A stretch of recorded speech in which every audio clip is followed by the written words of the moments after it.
Hi, it's Grandpa from Grammy and Grandpa Read, and it's getting harder and harder to find St. Patrick's Day books, but we found one more. This was called Mary McLean and the St. Patrick's Day Parade by Stephen Kroll and illustrated by Michael Dooling. I'm Grandpa from the Grammy and Grandpa Read channel, and it's a scholastic book. This one should be fun to read.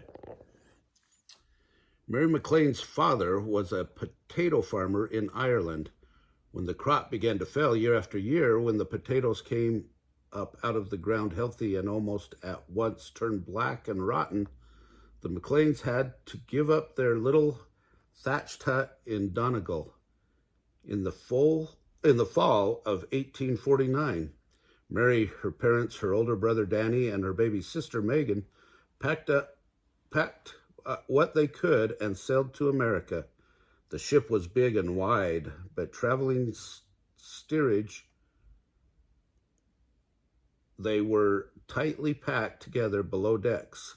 Each day, their only food was a bowl of pork and beans and a cup of water. The journey took 8 weeks, and there were terrible storms. Everyone wondered if they would make it. Finally, the ship arrived safely at the battery on the southern tip of Manhattan Island. Mary's father found a room. It was in a dark basement on James Street in Lower Manhattan. The family crowded in. It was very damp and cold, and the smell of cooking lingered all day long. Even worse, people had to sleep in the same bed. Soon after, Mary's father found a job as a laborer on the docks. Her mother got work as a maid in a mansion on Fifth Avenue. Mary and Danny started school, and baby Megan spent the day with their neighbor, Nellie O'Reilly, and her 3 children. Almost everyone in the crowded basements, dugout cellars, and tenements of James Street was Irish. And walking around after school, Mary began hearing stories. Mostly they were about the St. Patrick's Day Parade on March 17th, and how grand it was, and how every year Mr. Finnegan, who owned the corner grocery store, did something marvelous. Mary really liked Mr. Finnegan. She asked Nellie O'Reilly about what he did on St. Patrick's Day. "Oh, yes," said Nellie, rocking baby Megan in her lap. "And it's a wonderful sight to see, girl. Mr. Finnegan has a special cart all trimmed in green and gold and a long green cloak, and he rides with his dog Fergus, driving 2 white horses and looking like a real Irish hero. He's the most special event in the parade, and everyone here loves him for it and wouldn't miss it for the world." Mary imagined Mr. Finnegan in his cart. The next moment she knew that what she wanted most was to ride with him in the St. Patrick's Day Parade. The following day, she went to see him in the store. He was standing behind the counter. He didn't look like an Irish hero now. He just looked like old Mr. Finnegan. Beside him, as usual, lay Fergus, the same sleepy Irish wolfhound she had seen before. Mary marched bravely to the counter. "Mr. Finnegan," she said, "next year I want to ride with you and Fergus in the St. Patrick's Day Parade." Mr. Finnegan smiled. "Well now, my girl, that's a pretty steep request. No one has ever ridden with me before. You'd have to do something pretty important for me even to consider it. But let me see, if you found a perfect shamrock, I might change my mind." Mary looked out at the icy street. Where in all of wintry, snow-covered Manhattan could she find a perfect shamrock? She ran home. That night after dinner, she told her parents about what Mr. Finnegan had said. Her father settled down in their one chair. He said, "Can't say I know how you'd find such a thing, except by magic, of course." Then he began a story of the old country, of a merchant and a mischievous leprechaun, and how the merchant had captured the leprechaun and was about to make off with his crock of gold when he made the mistake of turning away. "You know," said Mary's father, "you can't ever take your eyes off a leprechaun. If you do, he will escape And that's exactly what happened to the merchant.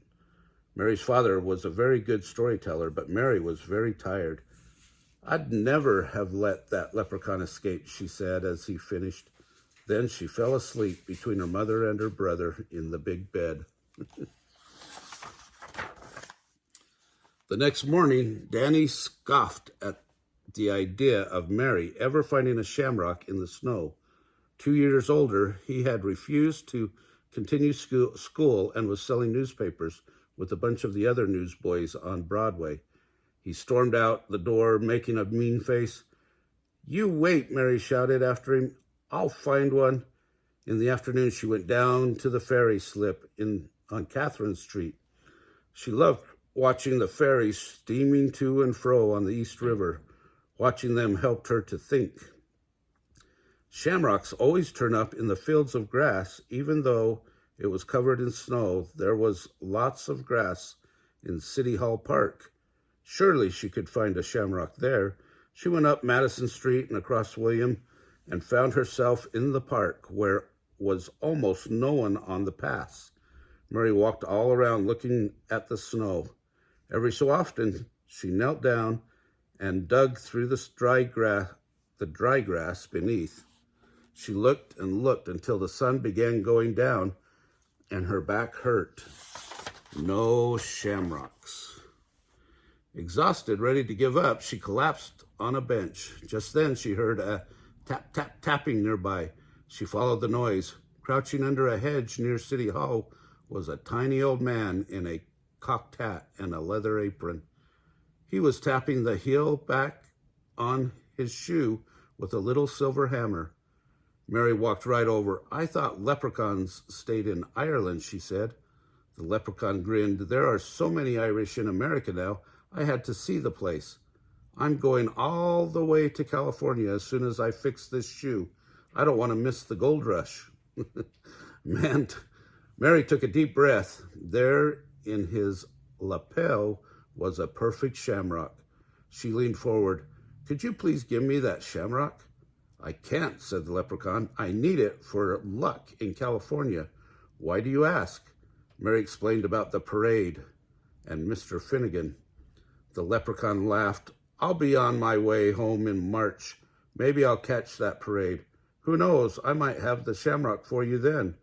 With that, he finished repairing his shoe, put it on, and disappeared.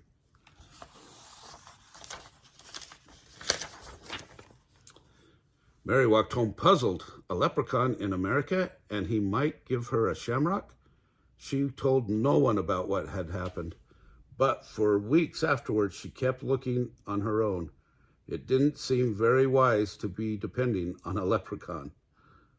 One day, she even got Tom, the milkman, to take her north of 42nd Street in his wagon. There, the buildings thinned out and turned into fields. She spent the whole afternoon tramping through the snow, but she didn't find a thing. Around Christmas, to earn a little pocket money, Mary began walking Fergus. Late one afternoon, as she was leaving the store, Mr. Finnegan said, "Tough luck about the shamrock." Mary stood very still. She nodded. "Who knows," said Mr. Finnegan. "Something may turn up." Mary wasn't so sure. And then it was Christmas, with a meal of turkey scraps and a small doll made by her mother. The weather got so cold they all had to huddle in bed in their clothes. But suddenly, unbelievably, it was the afternoon before St. Patrick's Day. Mary walked Fergus to City Hall Park. She'd never find a shamrock now. That leprechaun would never turn up. She wanted so much to be in the parade, and now she never would be.